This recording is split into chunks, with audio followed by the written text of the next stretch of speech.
So now we come to the first step. Now you can see here the first step is admit having developed a destructive alcohol habit as a consequence of attempting to escape the curriculum of life. Okay, once again, people don't just wake up on a beautiful day, throw the patio doors open and say it's a beautiful day, I think I'll drink myself to death. It doesn't happen like that. People drink for a reason, and we're going to look at that reason. And what we're saying here, I've chose the words very carefully for step one, is that we're saying that people drink as a mechanism of escape. They drink to escape certain circumstances in life.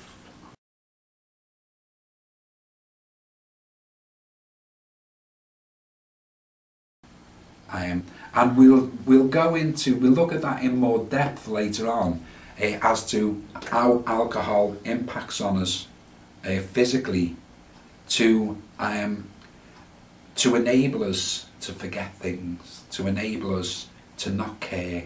We'll look at that a little later on. Okay, first of all, what we want to do is look at the myths surrounding alcoholism.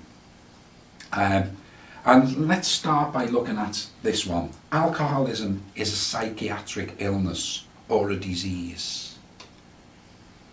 This to me, first and foremost, I understand why people use this terminology. When I was drinking, I'd done things in life that I wasn't proud of. And when I come out of the blackout, when I come out of that alcoholic memory lapse and realise what I was done, I hated myself. I was remorseful, and I know people watching this DVD out there will identify with that. And so I despised myself, and I thought I was a bad person. And then one day somebody come up to me and said, you're not a bad person trying to become good. You're a sick person trying to become better. So in that moment, I instantly felt better about myself. So although I'm refuting these beliefs that alcoholism is an illness, for reasons I'll go into in a moment, it does have beneficial aspects, and that really is to relieve guilt.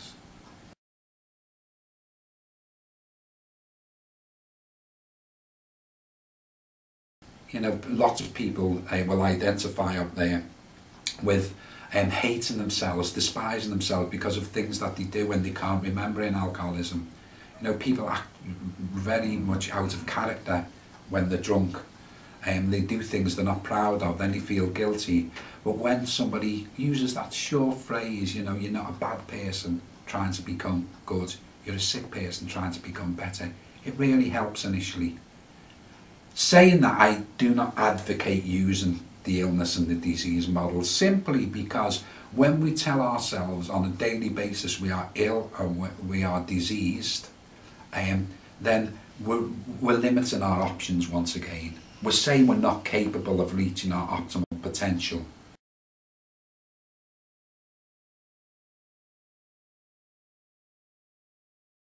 And also we're attributing alcoholism to a force that's out of our control. And the alcohol to Alchemist philosophy for optimal living is all about empowerment. We don't want anything that's out of our control. And ultimately, there isn't anything that's out of our control.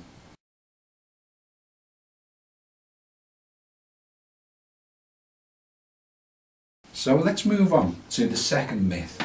An alcoholic personality predisposes a person to drink. Okay, again, you will hear people saying, oh, I've got an addictive personality. And it's a cop-out, really. I've used that many times in my own life, you know, so I'm not being a hypocrite here. I'd like to make that very clear that these things I've said, you know, alcoholism is an illness, is a disease, it's a personality disorder. And ultimately it's not, because what we're saying is that if somebody who's got a shopping addiction or somebody who's got an eating habit, if we say, oh, it's an addictive, I've got an addictive personality, it's just an excuse to do what we want.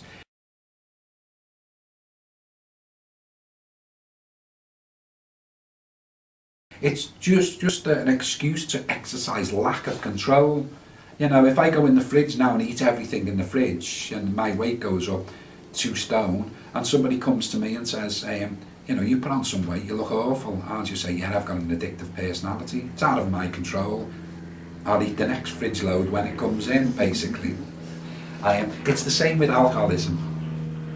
You know, if I say I've got an addictive personality, what's that saying is that I can't stop drinking, you know, my life's cut out, I'm going to die. I've been to so many funerals of people I've been close to over the years, so I'm not just talking about successful people, this philosophy. It got that bad at one point that I stopped going to funerals because I just never had the time to go to all of them, quite frankly. Of people who adhere to these beliefs, you know, it's an addictive, I've got an addictive person. What does that mean? It means nothing, quite frankly, but people don't think about the phraseology they're using. It's a cop-out, you know. I drink excessively. My life is full of destruction. I leave a trail of devastation wherever I go because I have got an addictive personality. That's a load of rubbish.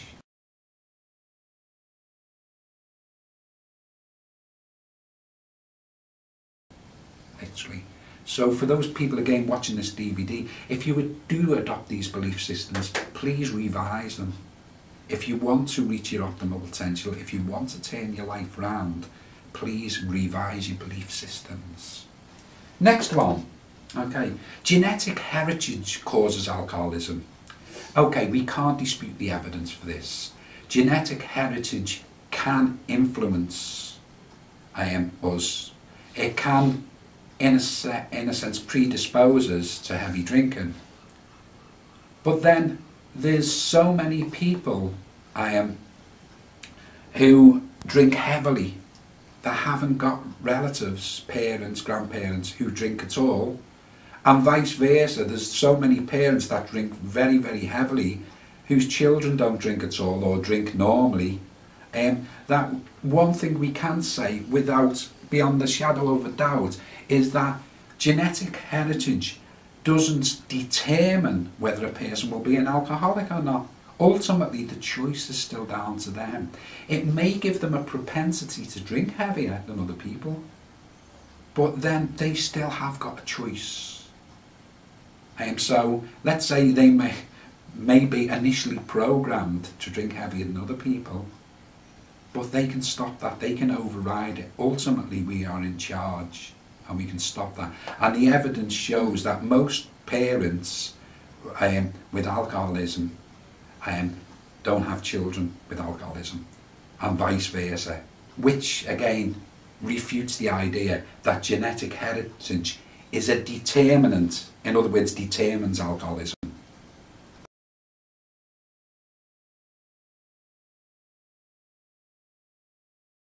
That means, you know, there's no arguing. If you've got a parent who drinks, you're going to drink. That's nonsense as well. And we know many and many people who've been through this philosophy about parents who drink heavily, obviously have got the genetics, but they've turned their life around. So let's not adhere to the belief that, you know, or let's not use the excuse, oh, I drink because I've got the genes, because it's not correct. Alcoholism is learned behaviour. Again, the influence of our childhood is very, very powerful. And if we see people, you know, significant others drinking and drinking and drinking, the chances are we may start drinking like them. But equally, there's a lot of people use that as motivation not to drink. A lot of people saying, I don't want to be like them, and end up not drinking.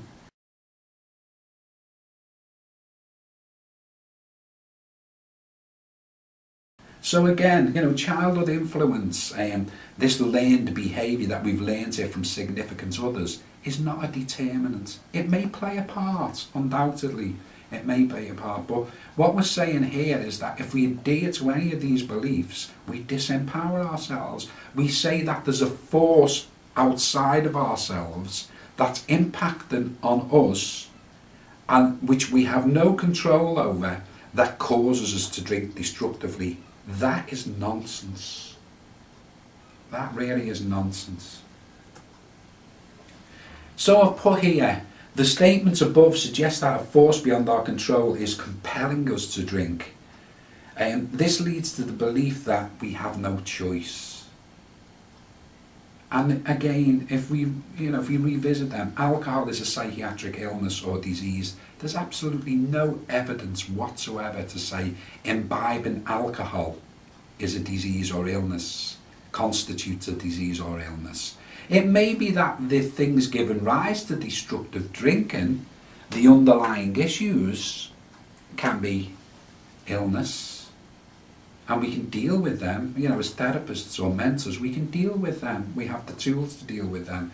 But alcoholism per se, no, not an illness, not a disease.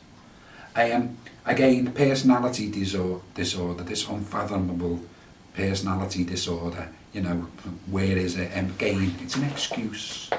And we must move away from all of these excuses.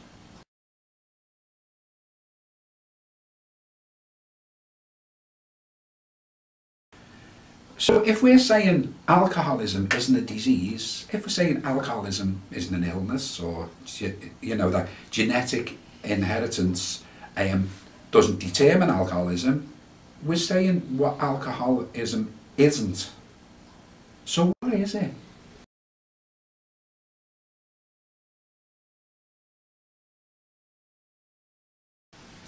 It's obviously some sort of powerful force.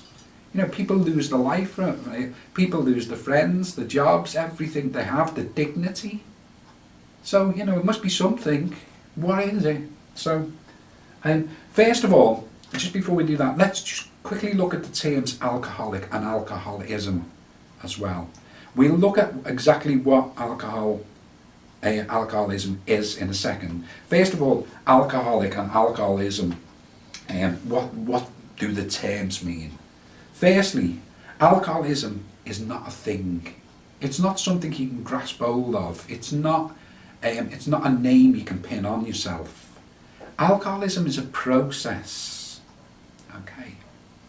Let's just leave it at that and move on. So, to label ourselves alcoholic is both misleading and it's self-defeating. What we're doing here, we're taking the process of alcoholism and we're making it into what's called a nominalisation, a name.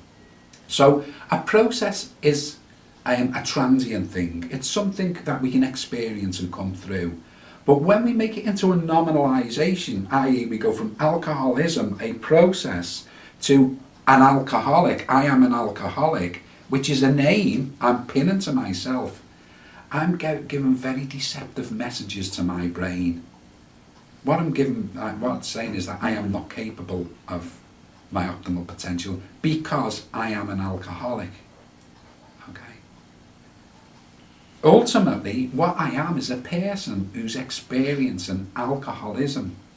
Now that's totally different. The message I give to my brain when I say first and foremost, I'm not an alcoholic, I'm a person, but I'm experiencing alcoholism, what I'm saying to my brain is that it's a transient process of alcoholism. If I want to alleviate it, if I want to resolve my alcoholism, then I can, because it's a process I'm going through. It's not what I am. When I say I am an alcoholic, I'm defining the whole of my personality in detrimental terms, in derogatory terms. And that is going to give my brain messages of deficit. I am not capable.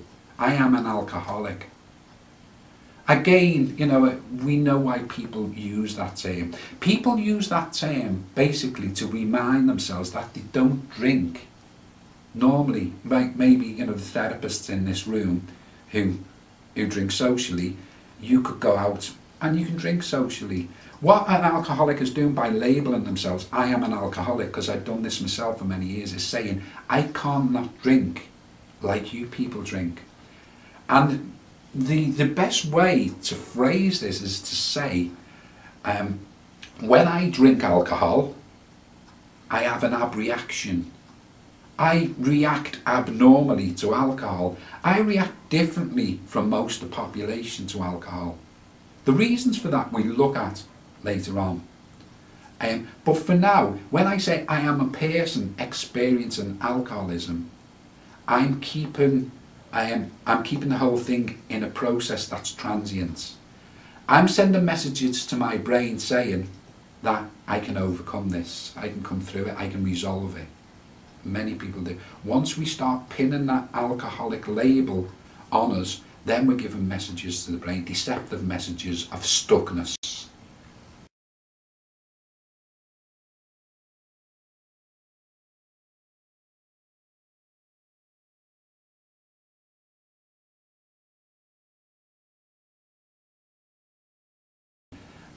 Although I don't drink today, I know undoubtedly if I was to take a drink now, I would have an reaction. I know this from personal experience because when I was on my journey, I drank after a month's sobriety, after 2 months, 3 months sobriety. I drank after a year's sobriety. I drank after 2 years sobriety, and I drank after 6.5 years sobriety. And every one of them drinks had the same result. Okay, I dealt with my unresolved issues. So I wasn't trying to escape my unresolved issues. At the point I drank after 6.5 years, I'd become like certain tribes in certain countries where they never had alcohol in their life, and if they take alcohol, it poisons them basically. That's the way I reacted on my last drink after 6.5 years. I didn't have any psychological problems as such from the drink. I had physical problems. I was very, very sick, very ill. And that led, I must admit, that did lead to some psychological turmoil. But I didn't want to drink. I didn't want to carry on drinking. But it proved to me, if I can go 6.5 years of working on myself and making a good life for myself, go back and have a drink and feel like crap, that I'm never going to drink like normal people. So it's very similar to a person with an allergy. For instance, if a person's got an allergy to nuts, they're not going to go into my kitchen and help themselves to a big bag of nuts because they may well have an anaphylactic shock, which could kill them. And that's the way I view alcoholism. I'm a person experiencing alcoholism, if you like. Now, the alcoholism is dormant because, you know, I'm not drinking. I've been away from drink for a long, long time. But if I should take a drink, just like the person with the nut allergy, I'll be in a sense risking my life. I'm going to react to drink. So let's phrase it that way, and this empowers. I am a person who chooses not to drink because when I drink, I have an abreaction. That abreaction can come in 3 guises. It can become mental, it can be emotional, and it can be physical. I can be sick, I can feel screwed up emotionally, or I can be in mental turmoil.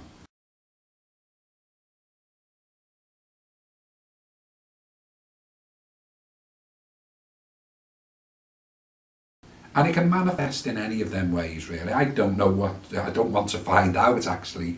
And if we want to feel good, there's many ways of doing that without alcohol.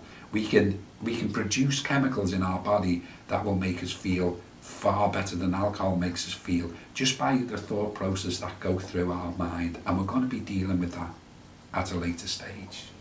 Okay, so to label ourselves alcoholic is both misleading and self-defeating, because it's the messages we're given to our brain on a daily basis. I am an alcoholic, therefore I am incapable of this, that and the other.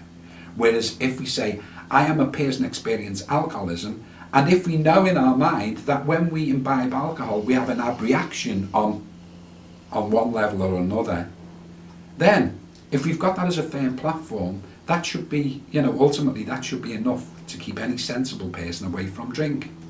The problem is we're not capable of being sensible or logical when we're in the throes of alcoholism, which is why we go through this program. Okay, the word alcoholic, like we said before, is a nominalization, which means we take a process, you know, a moving process, and we make it into a static entity. So alcoholism becomes alcoholic. Somebody experiencing depression will become a depressive. Okay, Again, I'm going to reiterate because it's so important. If we say that we're a person experiencing alcoholism, here the word person denotes pure potential, because it's my belief. I've seen people come from the gutter. I've come from the gutter myself, being homeless, being on my deathbed, to where I am today. And that's because I chose to call myself first and foremost not an alcoholic but a person. And when I use person, and a light comes on in my mind and says any person is pure potential. We can achieve anything, and that's been proved time and time again.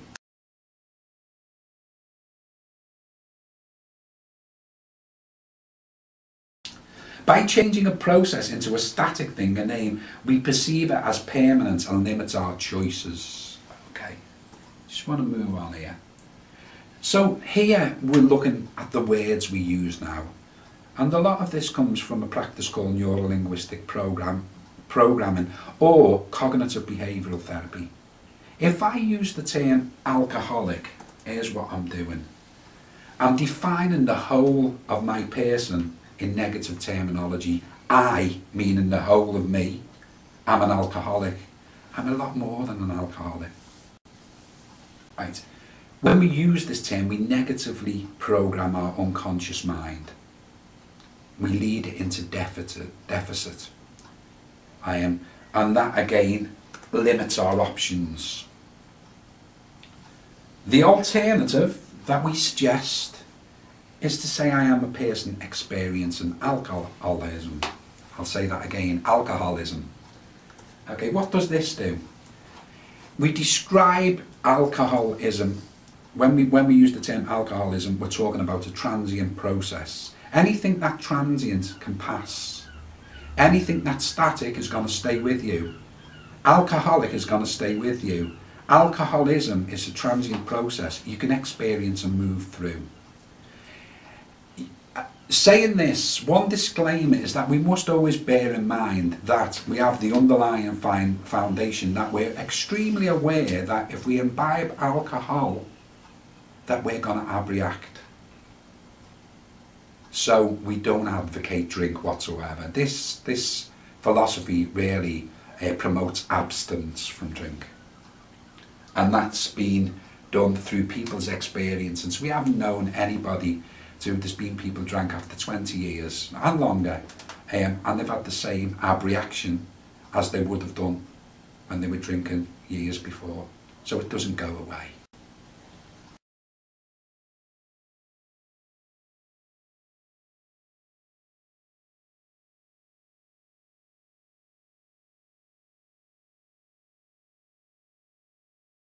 But one thing I can say on a positive note is that we don't need drink to make us feel happy.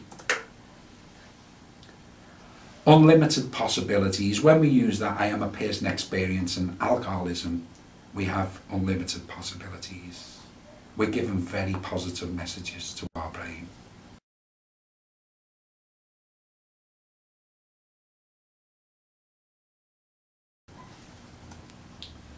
Okay, so I said before, what exactly is alcoholism then? If it's not this illness, disease, and genetically inherited, what is it? Okay. From all the people that we've studied, there's been one common theme. It wasn't illness, it wasn't disease, it wasn't learned behaviour, it wasn't genetic inheritance, it was escapism. In every instance we spoke to successful people, they realised that they were trying to escape something in life. And we're going to look exactly at the categories of the things people were trying to escape from shortly. But for now, let's just stay with this escape mechanism. So how does it work? So we've got a problem in life. Let's say that I just had a breakup with my girlfriend and I can't bear the emotions I'm feeling at the moment. Or let's say that I've upset somebody badly during a blackout, which is alcoholic amnesia. It's when we drink so much that we can't remember what we were doing. So let's say we've upset somebody very badly, made fools of ourselves, been locked up, whatever it was. How does alcoholism enable us to escape that? Let's see. Right. First and foremost, alcohol affects the frontal lobes of the brain. And the frontal lobes of the brain, amongst other things, deal with our inhibitions. Right? What alcohol does is it represses the centre that deals with the inhibitions, so we become uninhibited. Now, does anybody know what another phrase for uninhibited would be? Carefree. Carefree, exactly. We don't care. So, let's say another thing as well. Freud said, you know, the eminent psychiatrist Freud, said that we are a species, a pleasure-seeking species, and again, this has proved to be true. Human beings will take the path of least resistance, from discomfort to comfort, from displeasure to pleasure.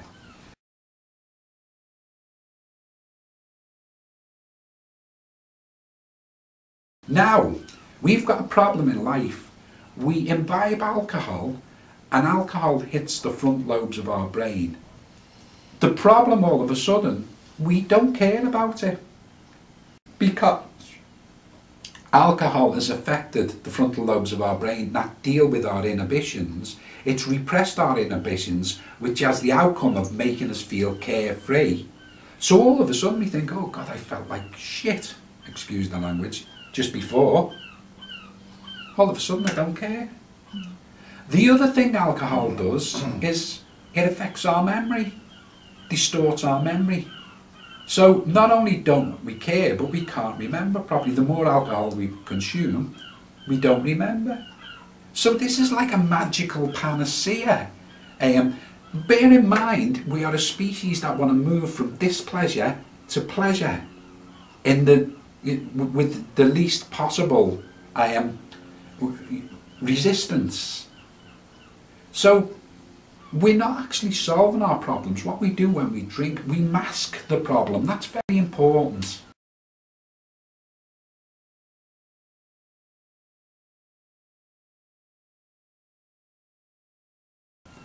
Okay, so we've had a big arguments with somebody, you know, our lives, we're worried, we're full of fear, we're full of guilt. We take a drink, all of a sudden we don't care, we're carefree. Alcohol's hit the frontal lobes. We found the magical panacea for all our problems in life.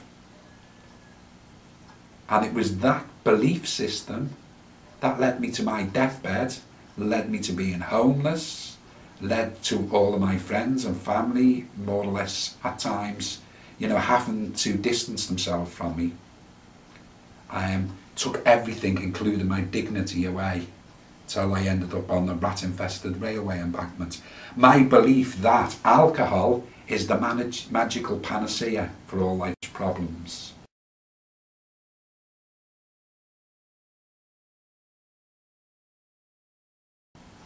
And can I explain another thing here, that when we talk about alcoholism, this is another thing.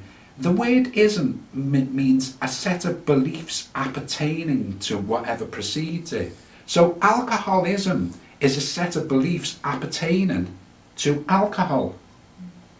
The belief that, for me, the ism, if you like, was alcohol is the magical panacea for all life's problems. It will alleviate and resolve all life's problems.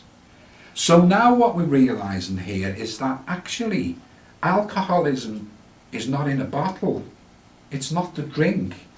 It's the polluted mind. It's the set of beliefs, if you like, that surround alcohol that become the real problem. My belief that alcohol was going to cure all my problems in life was the start of my downfall, was the start of my decline. And that's what we're talking about with alcoholism. A set of beliefs appertaining to alcohol.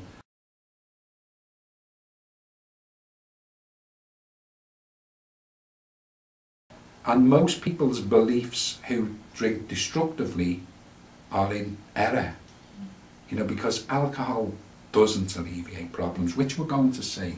But bear in mind that when we drink, initially we don't care and we forget. What a fantastic way of getting rid of our problems. That's why alcohol is so seductive in the early days. We have a problem, we drink, we don't care, we forget. Problem solved. No, believe me. That's why it's seductive. That's why that starts the snowballing of drinking heavier and heavier and heavier. So alcohol affects our memory, and it gives us loss or impairment of memory. So here we've got I've just put here, if we take a look at the slide, and we've got a problem arises, we drink, we don't care or we can't remember properly, we feel liberated. Is that fair enough? Mm-hmm. Is that logical? And that's exactly, every time I had a problem, I had terrible low self-esteem, I might have upset people when I was drinking and whatever. The first thing I wanted when all of the weight of them problems were on my shoulders was to not care and to forget. And alcohol done the job perfectly. Okay? Very seductive. Moving on. So, we've said this before, Freud said it, we are pleasure-seeking species. We will take the path of least resistance to pleasure. Why go through all the hard work of working through our unresolved issues when we can take some alcohol and we automatically don't care? Okay. We have this magical panacea that can solve all life's problems. You'll notice there we are hooked. Alcohol has played its seductive cards and we fell for it. Here we have a picture, which hopefully I'll show to the people on camera as well, of myself. That is what happened when I used this philosophy.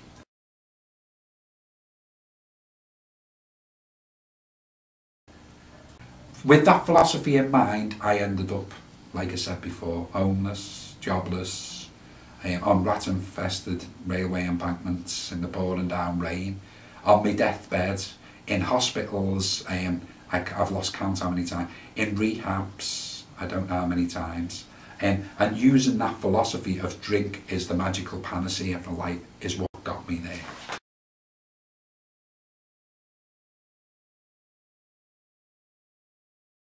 Alcohol doesn't solve our problems, it masks them. Okay, if we've got unresolved problems that we permanently mask, in other words, we permanently push down into our unconscious mind, okay, what's going to happen eventually? Unresolved problems are energy. Energy is neither created or destroyed. It must find expression. And what generally happens when we keep repressing our problems is that it eventually finds expression in ways that are very detrimental to our life. Mood swings, anxiety, depression, suicidal thoughts and so on. That's what we're going to get ultimately.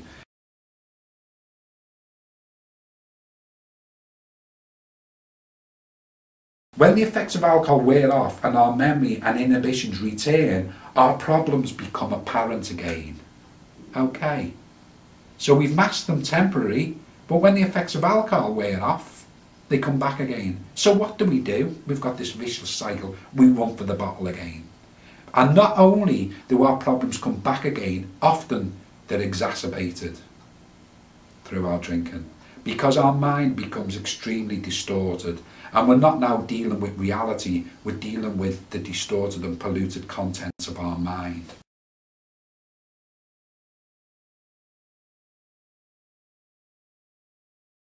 Okay. When we turn to the bottle to enable us to forget and not care again, but this time it takes a greater quantity of alcohol, so when we return we have to drink more to get the same effect. Again, the vicious cycle has started. The pattern continues until we reach a point of saturation, right? At this point, alcohol stops masking our problems. In fact, what it does, it exacerbates the problem. People say, I crossed that line into alcoholism. We've heard this said time and time again. What exactly do we mean by we crossed that line? That line really is when alcohol stops masking our problems and exacerbates the problems. But we remember only that alcohol alleviated our problems, so we continue to drink and drink and drink, and then we're in deep trouble. Now, thereafter, every time we drink alcohol, we have an abreaction. This is what I want the people out there to adhere to, really, is that, you know, don't label yourself alcoholic, but know that when you drink, you're a person that when you drink, when you imbibe alcohol, you have an abreaction. So what does this mean exactly? You know, where do we go from here? If we have an abreaction, you know, what are we talking about there? Which basically brings us to step 2. So just before we move on to step 2, we're just going to have a short break. Okay, so we were saying that, you know, when we drink we have an abreaction, and people refer to this invisible line. We've crossed this line to describe their demise into alcoholism. Okay, so bringing us to step 2, step 1 said that we drink, basically we've developed an alcohol habit as a consequence of trying to escape the curriculum of life. We've already realised now that alcohol affects the frontal lobes of our brain, and it makes us carefree. So we have a problem, we drink, we don't care. Then there comes a point when we escalate, we have to imbibe more alcohol to get the same results, to enable us to forget and to enable us to be carefree. Then there comes a point of saturation where basically we go into blackouts almost immediately. We have to consume that much alcohol to forget our problems or not care, that it affects our memory immediately and we can't remember what we're doing. That's referred to, that alcoholic amnesia is commonly referred to as a blackout. And in blackouts we do all sorts of things that we regret.